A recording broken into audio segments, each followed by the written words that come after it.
this lecture, we will review how to write a research report using APA style.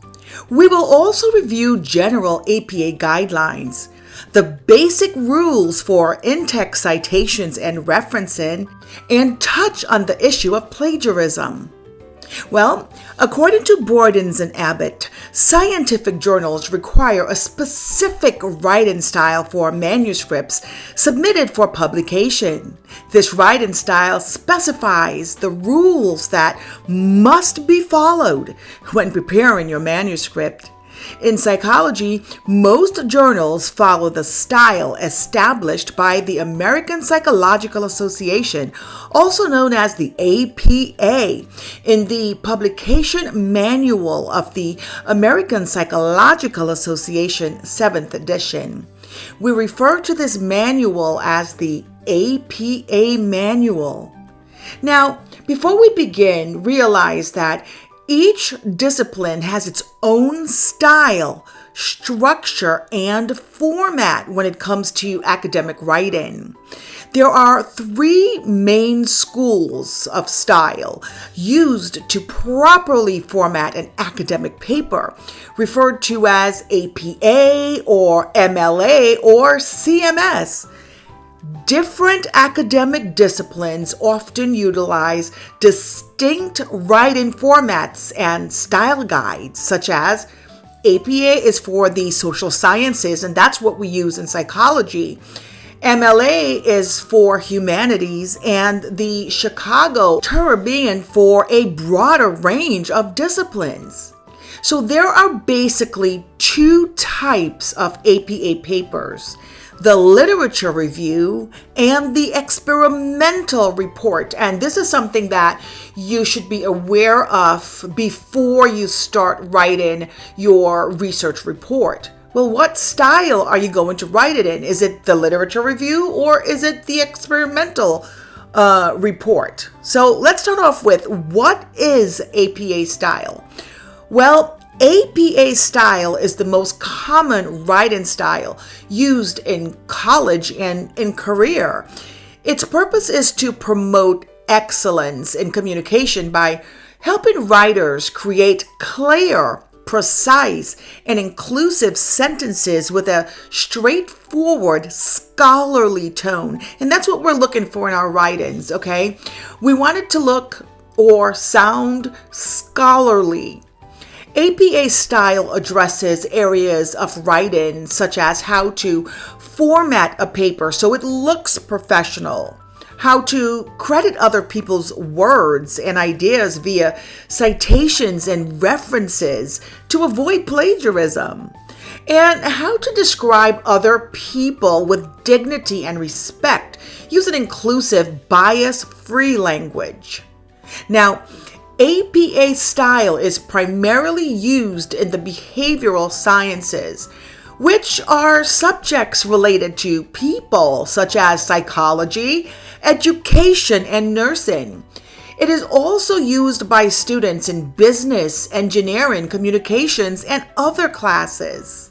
Students use it to write academic essays and research papers in high school, college, and graduate school and beyond. Professionals use it to write reports and articles, also to publish scientific research. So as stated earlier, there are two main types of APA papers: the literature review and the experimental report. Each has unique requirements concerning the sections that must be included in the paper. So let us cover the literature review first. A literature review is a critical summary of what the scientific literature says about your specific topic or question. Often, student research in APA fields falls into this category. Your professor might ask you to write this kind of paper to demonstrate your familiarity with work in the field pertinent to the research you hope to conduct. A literature review typically contains the following sections: a title page, introduction section, and a list of references. Moving on to the experimental report. In many of these social sciences, you will be asked to design and conduct your own experimental research. If so, you will need to write up your paper using a structure that is more complex than that used for just a literature review. And yes, there are complete resource guides devoted to writing an experimental report in the field of psychology. Okay, so this structure follows the scientific method, but it also makes your paper easier to follow by providing those familiar cues that help your reader efficiently scan your information for why the topic is important. That should be covered in your introduction. What the problem is. That should also be covered in your introduction. What you did to try to solve the problem. That would be covered in your methods section. What you found. Covered in your results section. And what you think your findings mean. And that part is covered in your discussion section. Now, an experimental report typically includes the following sections: the title page, the abstract, the introduction, the method, the results, the discussion, the reference page, appendix if necessary, and tables and/or figures if necessary.